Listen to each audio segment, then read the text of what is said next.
जमीन पर कब्जा भारत में ये सिर्फ एक आम कानूनी मसला नहीं है। अक्सर ये तनाव, झगड़े और यहाँ तक कि खून खराबी की वजह भी बन जाता है। आज हम जरा उन कानूनी दांव-पेच और रणनीतियों को समझने की कोशिश करेंगे जो जमीन पर अवैध कब्जे से निपटने में मदद कर सकती हैं। और ये सारी जानकारी हमें मिले कुछ स्रोतों पर आधारित है। हमारा मकसद सीधा सा है, इन स्रोतों में जो बातें बताई गई हैं उन्हें आसान भाषा में सामने रखना कि भाई ये अवैध कब्जा आखिर होता कैसे है, और अगर ऐसा हो जाए तो फौरन क्या कदम उठाने चाहिए। पुलिस के पास जाने से लेके फिर एसपी ऑफिस और फिर एसडीएम कोर्ट तक का सही रास्ता क्या है। और हाँ, वो जो नया कानून आया है, भारतीय नागरिक सुरक्षा संहिता BNSS, उसकी धारा 164, उसकी इसमें क्या भूमिका है। ये बातचीत मेरे ख्याल से उन सभी के लिए काफ़ी अहम है जो अपनी प्रॉपर्टी की सुरक्षा को लेकर थोड़े फिक्रमंद हैं या शायद ऐसी किसी मुश्किल हालत का सामना कर रहे हैं। चलिए इसे ज़रा खोल कर समझते हैं। सबसे पहले तो मुझे लगता है ये समझ लेना बहुत ज़रूरी है कि ज़मीन का मालिक होना एक बात है, हाँ, और उस पे कब्जा होना वो बिल्कुल दूसरी बात हो सकती है। बिल्कुल। कई बार कागज किसी और के नाम होते हैं और जमीन पर कोई और बैठा होता है। हाँ, और जानकारी ये भी बताती है कि भारत में खासकर गांव देहात के इलाकों में जो लोग थोड़े कमज़ोर हैं या अकेले रहते हैं या जिन्हें कानून की उतनी जानकारी नहीं है, वो इसका शिकार ज्यादा होते हैं। और ये कब्जे भी कई तरीकों से होते हैं ना। हाँ, बिल्कुल, बहुत अलग अलग तरीके हैं। कहीं पर कोई दबंग या मान लीजिए ज्यादा सदस्यों वाला परिवार है, वो कम सदस्यों वाले या जो लोग बाहर रहते हैं उनकी जमीन पर धीरे धीरे कब्जा कर लेता है। सही। कभी रोज थोड़ा थोड़ा 5-10 फीट करके जमीन सरका ली, पता भी नहीं चलता एकदम से। हाँ, धीरे धीरे। कभी अचानक 10-20 लोग झुंड बनाकर आ गए और बाउंड्री या दीवार बनानी शुरू कर दी। ये भी होता है। और एक और दिलचस्प तरीका ये भी सुनने में आता है कि जिसे आपने भरोसे पर खेती करने के लिए जमीन दी थी, हाँ, बटाई पर या ऐसे, वही पलटकर मालिक बनने की कोशिश करने लगता है। बिल्कुल, भरोसे का गलत फायदा उठाना। और ये सिर्फ खेतों की बात नहीं है, है ना। तालाबों पर कब्जा करके मछली पालने से रोकने जैसे मामले भी सामने आते हैं। हाँ, पानी के स्रोतों पर भी। तो कब्जे के ये जो अलग अलग रूप हैं, ये दिखाते हैं कि ये समस्या कितनी फैली हुई और कितनी पेचीदा है। ये कोई सीधी सादी घटना नहीं है। इसके पीछे अलग अलग सामाजिक, आर्थिक कारण होते हैं। कोई ताकत के बल पर करता है, कोई चालाकी से, कोई भरोसे का फायदा उठाकर।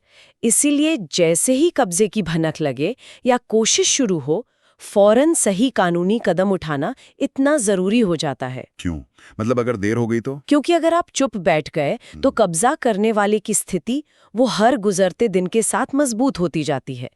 फिर उसे हटाना उतना ही मुश्किल और लंबा हो जाता है। तो मान लीजिए किसी की जमीन पर कब्जा हो रहा है या होने की कोशिश हो रही है, उस वक्त सबसे पहला और सबसे जरूरी कदम क्या होना चाहिए? हाँ, यहाँ पर सारे स्रोत करीब करीब एक ही बात कहते हैं। क्या? बिना एक पल गंवाए तुरंत अपने नजदीकी पुलिस स्टेशन में एक लिखित शिकायत, जिसे FIR कहते हैं, फर्स्ट इंफॉर्मेशन रिपोर्ट, वो दर्ज करवानी चाहिए। अच्छा, इस FIR में लिखना क्या क्या है? क्या डिटेल्स देनी होती हैं? देखिए, इसमें अपना पूरा नाम, पता, कॉन्टैक्ट डिटेल्स तो देनी ही है। हाँ। फिर जमीन की पूरी डिटेल, खाता नंबर, प्लॉट नंबर, कितना एरिया है, जमीन कहाँ पर है। ठीक है। ये भी साफ साफ बताएं कि जमीन आपको मिली कैसे, क्या ये पुश्तैनी है, आपने खरीदी है, या सरकार से पट्टे पर मिली है, या किसी वसीयत से मिली है। अगर खरीदी है तो बेचने वाले का नाम और खरीद की तारीख का जिक्र जरूर करें। अच्छा। और सबसे जरूरी बात, अपनी बात को साबित करने के लिए जमीन के मालिकाना हक से जुड़े जो भी कागजात हैं, जैसे रजिस्ट्री है, खतौनी है, हाँ, वो सब, उनकी फोटोकॉपी जरूर साथ में लगाएं। ये तुरंत FIR दर्ज करवाना इतना अहम क्यों माना जाता है? इसके पीछे क्या कारण है? इसके कई कारण हैं। देखिए, पहला तो ये है कि ये घटना का एक ऑफिशियल सरकारी रिकॉर्ड बन जाता है। अच्छा। इससे ये साबित होता है कि कब्जा कब शुरू हुआ और आपने इसका विरोध कब किया। टाइमिंग बहुत जरूरी है। ठीक। दूसरा, ये कानूनी प्रक्रिया की एक तरह से औपचारिक शुरुआत है। तीसरा, और ये बहुत जरूरी है, अगर आपने देरी की तो कब्जा करने वाले को अपनी पकड़ मजबूत करने का मौका मिल जाता है। जैसे? वो शायद वहां कोई पक्का निर्माण शुरू कर दे या कब्जे के और सबूत बना ले।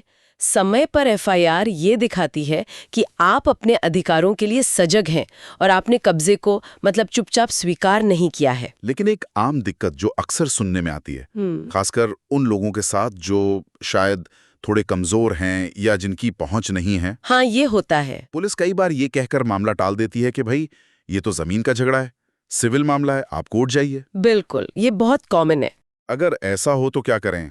क्या रास्ता बंद हो गया? नहीं, जानकारी के अनुसार ऐसी स्थिति में घबराने की जरूरत नहीं है। इसके लिए भी एक रास्ता है। ठीक है, तो मान लीजिए लोकल पुलिस ने कहा सिविल मामला है, कोर्ट जाओ। अब क्या? तो रास्ता बंद नहीं हुआ है। स्रोत हमें बताते हैं कि अगला लेवल है जिले के पुलिस प्रमुख यानी पुलिस कमिश्नर सीपी या सुपरिंटेंडेंट ऑफ पुलिस एसपी का ऑफिस। अच्छा, एसपी या सीपी के पास जाना है? हाँ, आपको उनके ऑफिस में एक नया एप्लीकेशन देना होगा। ठीक है। और यहाँ एक बहुत जरूरी बात है जिस पर ध्यान देना है। एसपी या सीपी को जो एप्लीकेशन देंगे उसमें ये साफ साफ लिखकर बताना होगा कि आपने पहले किस तारीख को लोकल थाने में शिकायत दी थी और उस पर कोई कार्रवाई नहीं हुई। अच्छा, ये लिखना जरूरी है, सिर्फ बताने से नहीं चलेगा? हाँ, लिख कर देना बहुत जरूरी है। अगर आप सिर्फ जुबानी तौर पर बताएंगे तो हो सकता है वो आपको वापस थाने ही भेज दें। ओह। लिखित शिकायत से ये रिकॉर्ड पर आ जाता है कि निचले लेवल पर आपकी सुनवाई नहीं हुई और अब बड़े अधिकारी को इस पर एक्शन लेना होगा। ये प्रक्रिया तो मतलब हमारे सिस्टम का ही एक हिस्सा है ना? बिल्कुल, ये दरअसल हमारे कानून प्रवर्तन के ढांचे को ही दर्शाती है। एक तरह का चेक एंड बैलेंस है ये। अगर किसी वजह से लोकल लेवल पर कार्रवाई नहीं होती है तो नागरिक के पास उससे ऊपर के अधिकारी के पास अपील करने का अधिकार है। सही बात है। और लिखित रूप में शिकायत देना इसे फॉर्मल बनाता है और ये सुनिश्चित करता है कि आपकी बात अनसुनी ना रह जाए। ये लोकल लेवल पर जो टालमटोल या कहीं के निष्क्रियता हो सकती है, हाँ। उसको बाईपास करने का एक स्थापित और प्रभावी तरीका है। अब आते हैं उस हिस्से पे जो वाकई दिलचस्प है और जहां हाल ही में एक बड़ा कानूनी बदलाव भी हुआ है। हाँ, बीएनएसएस वाला। हाँ, मान लीजिए पुलिस थाने से भी बात नहीं बनी और एसपी ऑफिस से भी कोई खास मदद नहीं मिली, तो अब क्या? जानकारी के अनुसार अगला सबसे प्रभावी और अक्सर सुझाया जाने वाला कदम है एसडीएम कोर्ट यानी सब डिविजनल मैजिस्ट्रेट की अदालत। बिल्कुल। और यही वो बड़ा कानूनी बदलाव है। 1 जुलाई 2024 से पुरानी सीआरपीसी की धारा 145 अब नहीं रही। हाँ, वो खत्म हो गई। उसकी जगह ले ली है नई भारतीय नागरिक सुरक्षा संहिता यानी बीएनएसएस की धारा 164 ने। तो ये नई धारा बीएनएसएस 164 क्या कहती है? इसमें क्या है? देखिए, ये एसडीएम को ये पावर देती है कि अगर जमीन, पानी जैसे तालाब वगैरह या फसल से जुड़ा कोई ऐसा झगड़ा है जिससे शांति भंग होने का खतरा है, मतलब मारपीट या दंगे का डर? हाँ बिल्कुल, अगर मारपीट या कोई गंभीर झगड़ा होने का खतरा पैदा हो गया है तो एसडीएम उसमें दखल दे सकते हैं। अच्छा। इसका मुख्य उद्देश्य कब्जा हटाना नहीं बल्कि फौरन कानून व्यवस्था बनाए रखना और किसी भी तरह की हिंसा को रोकना है। तो क्या इस नए सेक्शन से एसडीएम की शक्तियों में सीआरपीसी 145 के मुकाबले कोई बड़ा फर्क आया है? देखिए, बीएनएसएस 164 का जो मूल उद्देश्य और दायरा है वो काफी हद तक सीआरपीसी 145 जैसा ही है। मतलब शांति भंग की आशंका वाले भूमि या जल संबंधी विवादों का निपटारा करना। मुख्य बदलाव ज्यादातर प्रक्रियात्मक है और संहिता को दोबारा से व्यवस्थित करने से जुड़े हैं। लेकिन एसडीएम की जो मूल शक्ति थी, यानी ये तय करना कि विवादित संपत्ति पर कब्जा किसका माना जाए ताकि शांति बनी रहे, वो शक्ति बरकरार है। अच्छा। अब सवाल ये उठता है कि सिविल कोर्ट तो है ही, फिर लोग एसडीएम कोर्ट क्यों जाएं? हाँ, ये सवाल तो है। इसका जवाब स्रोतों में साफ मिलता है। सिविल कोर्ट में मालिकाना हक का मुकदमा चलता है जो बहुत डिटेल में जाता है, लंबा चलता है और खर्चीला भी होता है। हाँ, सालों लग जाते हैं, सुना है। बिल्कुल, सालों लग सकते हैं। वकील की फीस, कोर्ट फीस, भागदौड़, ये सब महंगा पड़ता है। इसके उलट एसडीएम कोर्ट की प्रक्रिया तुलनात्मक रूप से बहुत तेज होती है और इसमें खर्च भी लगभग न के बराबर होता है। ये फौरी राहत के लिए एक बहुत कारगर रास्ता है। तो एसडीएम कोर्ट में प्रक्रिया क्या होती है? कैसे जाएं वहां? आपको एक वकील की मदद लेनी होगी और बीएनएसएस की धारा 164 के तहत एक याचिका, एक एप्लीकेशन तैयार करनी होगी। ठीक है। इसमें जमीन की पूरी डिटेल, कब्जे की घटना कैसे हुई और सबसे जरूरी इससे शांति भंग होने की आशंका कैसे पैदा हो रही है, ये सब लिखना होता है। अच्छा। कोर्ट आपकी याचिका देखेगा और अगर उन्हें लगता है कि मामला बनता है तो वो दूसरे पक्ष को, यानी जिसने कब्जा किया है, उसे नोटिस जारी करेंगे। और यहाँ सबसे बड़ी फौरी राहत वाली बात यह है, जैसे ही मामला कोर्ट में दर्ज होता है और कोर्ट नोटिस जारी कर देता है, आमतौर पर विवादित जमीन पर किसी भी तरह का नया कंस्ट्रक्शन या कोई भी एक्टिविटी तुरंत रोक दी जाती है। अच्छा, मतलब स्टेटस को मेंटेन हो जाता है। हाँ बिल्कुल, जब तक कि कोर्ट मामले का निपटारा न कर दे। ये कब्जा करने वाले को आगे बढ़ने से रोकता है और सिचुएशन को बिगड़ने से बचाता है। आजकल हम सबके हाथ में स्मार्टफोन है। हाँ बिल्कुल। क्या ये छोटा सा डिवाइस जमीन कब्जे जैसे गंभीर मामलों में भी कोई काम आ सकता है? अरे बिल्कुल, स्रोत बताते हैं कि ये एक बेहद शक्तिशाली सबूत छुटाने का हथियार बन सकता है। कैसे? जैसे ही आपको लगे कि आपकी जमीन पर कब्जा हो रहा है या कोई बाउंड्री बना रहा है या सामान डाल रहा है, तो घबराने या झगड़ने की बजाय तुरंत अपने फोन का कैमरा ऑन करें, तस्वीरें लें, वीडियो बनाएं। अच्छा, रिकॉर्ड क्या क्या करना है इसमें? कोशिश करें कि कब्जा करने वाले लोगों के चेहरे साफ आएं ताकि उनकी पहचान हो सके। ठीक है। कितने लोग हैं इसका अंदाजा वीडियो से लग जाएगा। वो क्या कर रहे हैं, क्या दीवार बना रहे हैं, नींव खोद रहे हैं, कोई झोपड़ी डाल रहे हैं या सिर्फ बाड़ लगा रहे हैं, ये सब क्लियरली रिकॉर्ड करें। अगर कोई मशीनरी जैसे जेसीबी वगैरह इस्तेमाल हो रही है तो उसे भी रिकॉर्ड करें। और आजकल फोन में टाइम और डे तो आ ही जाता है। हाँ, वो अपने आप रिकॉर्ड हो जाता है, जो बहुत महत्वपूर्ण है। और कोर्ट में इन तस्वीरों और वीडियो की क्या अहमियत होती है? अरे बहुत ज्यादा अहमियत है। ये आपकी बात को वजन देते हैं। ये घटना के समय की स्थिति का एक ऑब्जेक्टिव सबूत होते हैं। मतलब जिसे झुटलाना मुश्किल हो। हाँ बिल्कुल, जिसे झुटलाना मुश्किल होता है। ये दिखाते हैं कि कब्जा कब हुआ, कैसे हुआ, कौन लोग शामिल थे। सिर्फ जुबानी गवाही के मुकाबले ये विजुअल प्रूफ आपके केस को काफी मजबूत बनाते हैं और कोर्ट को सही फैसला लेने में मदद करते हैं। इससे कार्रवाई में तेजी भी आ सकती है शायद। हाँ बिल्कुल आ सकती है। ये समझना भी शायद बेहद जरूरी है कि एसडीएम कोर्ट की शक्तियों की सीमा क्या है, वो क्या कर सकता है और क्या नहीं। हाँ, ये जानना बहुत जरूरी है। स्रोत इस बात को बिल्कुल साफ करते हैं कि BNSS 164 के तहत एसडीएम कोर्ट का मुख्य और लगभग एकमात्र उद्देश्य होता है शांति व्यवस्था कायम रखना, पीस बनाए रखना। हाँ, पीस बनाए रखना। वो ये देखता है कि जमीन के झगड़े की वजह से कहीं मारपीट या खून खराबा ना हो जाए। तो इस प्रक्रिया में कोर्ट क्या देखता है फिर? कोर्ट ये पता लगाने की कोशिश करता है कि जिस दिन उसने आदेश जारी किया उसे ठीक पहले, मतलब आमतौर पर पिछले 2-3 महीने के अंदर, उस जमीन पर वास्तविक कब्जा यानी फिजिकल पोजेशन किसका था। अच्छा, सिर्फ कब्जा? हाँ, सिर्फ कब्जा। ध्यान देने वाली बात यह है कि कोर्ट इस बात की गहराई में नहीं जाता कि जमीन का कानूनी मालिक कौन है, ओनरशिप टाइटल किसके नाम है। इससे एसडीएम कोर्ट का सीधा सरोकार नहीं है।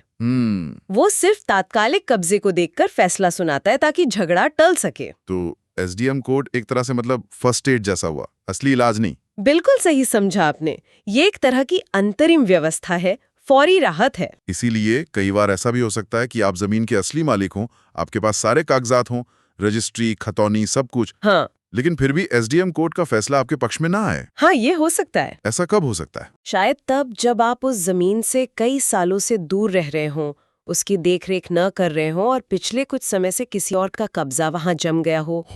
कोर्ट तो हालिया कब्जा देखेगा ना। लेकिन इससे निराश होने की बिल्कुल जरूरत नहीं है। जैसा हमने कहा, एसडीएम कोर्ट मालिकाना हक तय नहीं करता। सही। ये अधिकार सिर्फ और सिर्फ सिविल कोर्ट के पास है।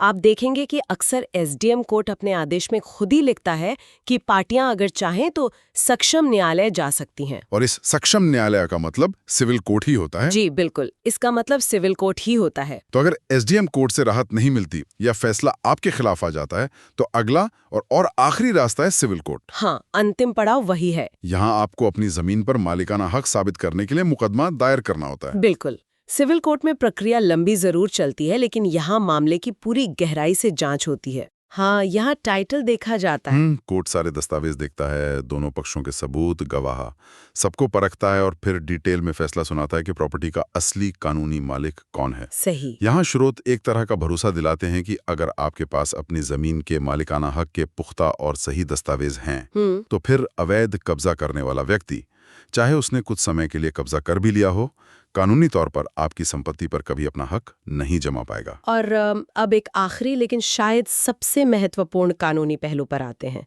जिसका जिक्र स्रोतों में बार बार मिलता है। क्या है वो? ये है लिमिटेशन एक्ट, यानी परिसीमा अधिनियम। Limitation act. हाँ, इस कानून में एक सिद्धांत है जिसे एडवर्स पोजेशन या प्रतिकूल कब्जा कहा जाता है। एडवर्स पोजेशन, ये क्या होता है?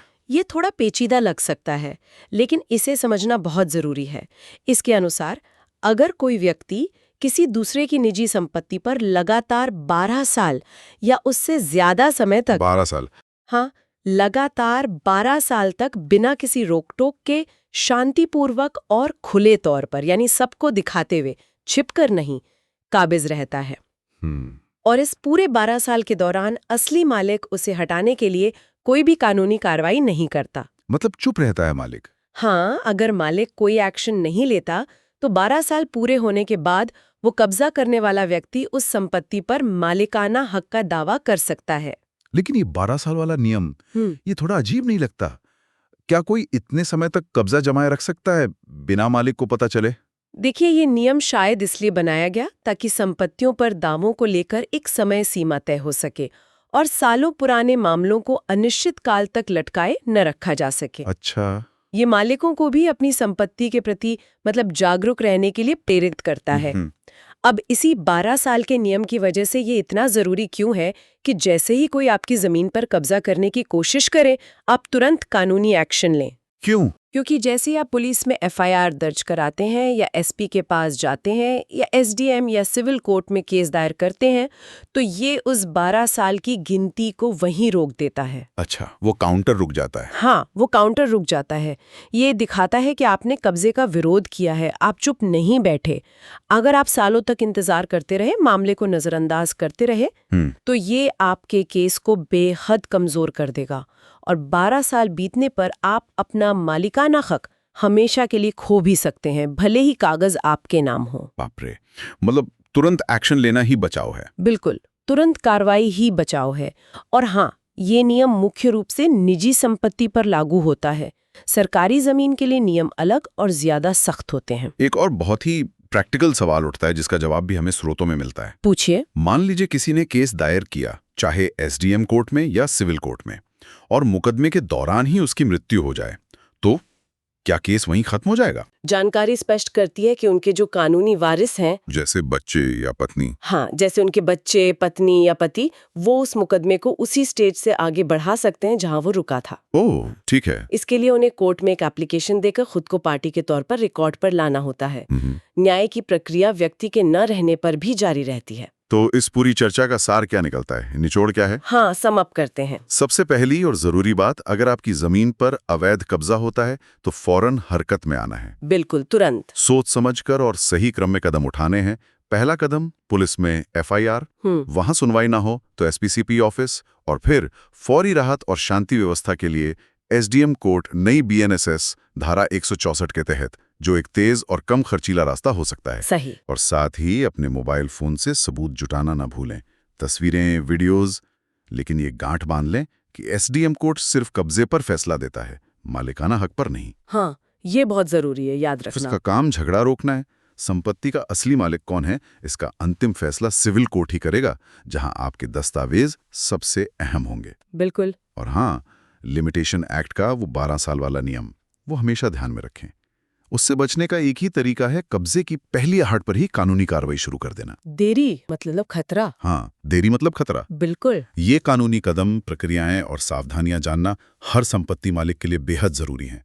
ये आपको अपने अधिकार बचाने के हथियार देते हैं। लेकिन ये पूरी बातचीत हमें एक कदम पीछे हटकर सोचने पर भी मजबूर करती है ना। किस तरह से? आखिर हमारे सिस्टम में ऐसी कौन सी कमजोरियां हैं, चाहे वो जमीनी रिकॉर्ड के रखरखाव में हो या एडमिनिस्ट्रेटिव सुस्ती हो या हमारा सामाजिक ताना बाना हो, जिनकी वजह से जमीन पर कब्जा करना, खासकर कमजोर और हाशिए पर पड़े लोगों की जमीन हथियाना, इतना आम क्यों है? हाँ, ये बड़ा सवाल है। क्या सिर्फ एक एक करके कानूनी लड़ाइयां लड़ना ही इसका समाधान है, या हमें उन बड़े व्यवस्थागत बदलावों के बारे में भी सोचना होगा जो इस समस्या की जड़ पर चोट करें और सभी के लिए, खासकर सबसे असुरक्षित लोगों के लिए, संपत्ति के अधिकारों की गारंटी को और मजबूत बना सकें। शायद असली समाधान व्यक्तिगत लड़ाइयों के साथ साथ व्यवस्थागत सुधारों में भी छिपा है।